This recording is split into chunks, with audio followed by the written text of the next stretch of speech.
বিশ্বনবী পাগলের মতো একবার হাউজে কাউসারে যাবেন, একবার সিরাতে যাবেন, একবার পুলসিরাতের দিকে, একবার হাউজে কাউসারের দিকে পাগলের মতো দৌড়াতে থাকবেন। তার কোনো গুনাহগার উম্মত যাতে জাহান্নামে ঢুকে না যায়।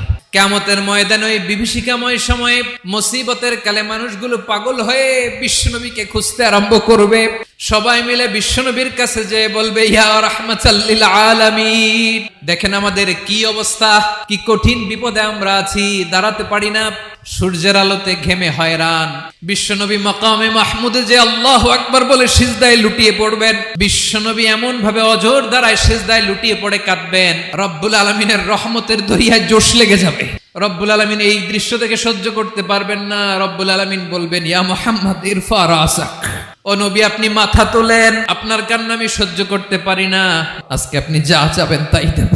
ওয়াশফা তুশাফা, যার জন্য সুপারিশ করবেন তার সুপারিশ কবুল করে নেব। নবী মাথা তুলবেন, তুলে বলবেন, রব্বি হাবলি উম্মতি, আল্লাহ তুমি আমার গুনাহগার উম্মতকে বাঁচাও। এই দুনিয়ার বুকে রব্বুল আলামিন সব নবীকে একটা করে দাওয়া মুস্তাজাবা দিয়েছেন, মানে যে দোয়া করলে কবুল হয়ে যায় সাথে সাথেই। দাও বিহা, দুনিয়ার সব নবীরা ওই দোয়াটা দুনিয়ায় করে ফেলেছে। বিশ্বনবী বলেন, আমি করি নাই, আমার ওই স্পেশাল দোয়াটা কিয়ামতের দিন আমার গুনাহগার উম্মতকে সুপারিশের জন্য রেখে দিয়েছি। আমার যে উম্মতের হৃদয়ে যাররা পরিমাণ ঈমান আছে, আমার একটা উম্মতকেও তুই জাহান্নামে ঢুকাতে পারবা না। বিশ্বনবী পাগলের মতো একবার হাউজে কাউসারে যাবেন, একবার সিরাতে যাবেন, একবার পুলসিরাতের দিকে, একবার হাউজে কাউসারের দিকে পাগলের মতো দৌড়াতে থাকবেন।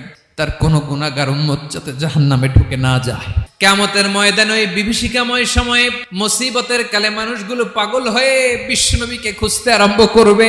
সবাই মিলে বিশ্বনবীর কাছে যেয়ে বলবে, ইয়া রাহমাতাল লিল আলামিন, দেখেন আমাদের কি অবস্থা, কি কঠিন বিপদে আমরা আছি, দাঁড়াতে পারি না, সূর্যের আলোতে ঘেমে হয়রান।